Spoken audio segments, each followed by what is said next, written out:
கேசரியின் மகன் மாருதி மட்டுமல்ல, இவர்களைப் போல் எண்ணற்ற வீரர்கள் இருக்கிறார்கள். இவர்கள் போர் பூமியில் முடிக்க முடியாததையும் முடித்துக் காட்டுவார்கள்.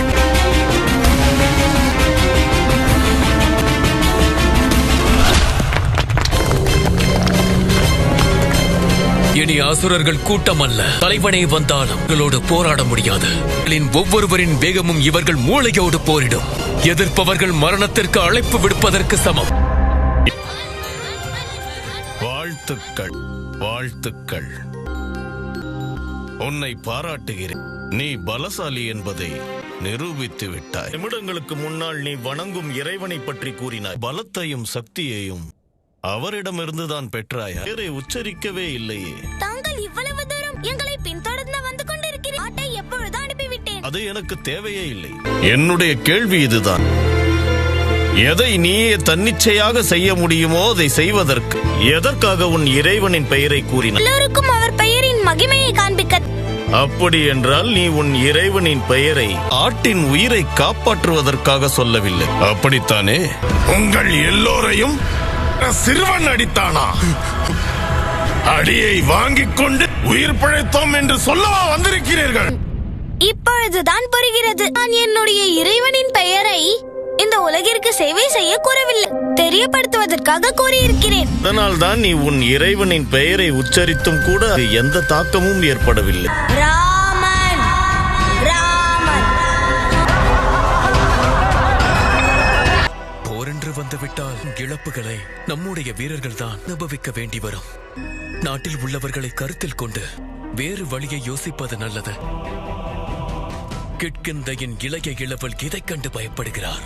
எது வந்தாலும் எதிர்கொள்ள துணிந்தவர்களை தவிர இந்த சபை எவருக்கும் இடம் கிடையாது.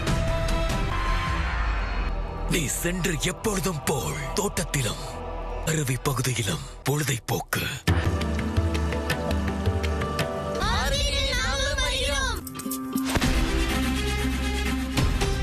எங்கு செல்கிறாய்? அங்கு ஆபத்து இருப்பது போல் தோன்றுகிறது. உன் நண்பனின் தந்தையிடம் இதை பற்றி சொல். அவனை காப்பாற்றுவார். அவனுக்கு எந்த தீங்கும் வரக்கூடாது. நான் இப்பொழுதே சென்று அவரை அழைத்து வருகிறேன். இந்த இடம் இப்படி இருக்காதே.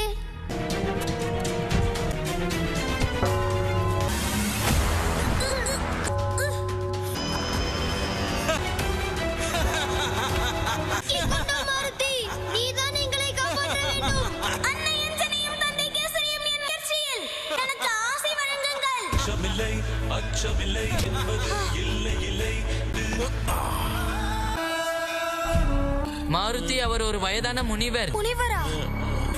நான் வேண்டுமென்று இந்த செயலை செய்யவில்லை. அனைவரையும் காப்பாற்றுவதற்காகத்தான் செய்தேன். முனிவர்களும் அசுரர்களைப் போல இருக்கிறார்களே, மாற்றம் அடிக்கின்றது.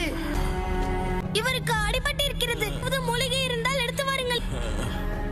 நான் ஒருவரை சந்தித்தேனே, அவரிடத்தில் நாம் உதவி கேட்போம். அண்ணா, தாங்கள் சொல்வது எதுவும் எனக்கு புரியவில்லை. தங்கள் உயிர் பிரிவதற்கு முன்னால் நான் உயிரை விட்டு விடுவேன்.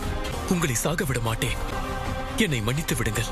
நான் தவறுக்கு மேல் தவறு செய்து விட்டேன். அது சரியானா? உங்களுக்கு எப்படி தெரியும்? நானும் ரூமாவும் உன்னை கண்காணிக்க உளவாளியை அனுப்பியிருந்தேன்.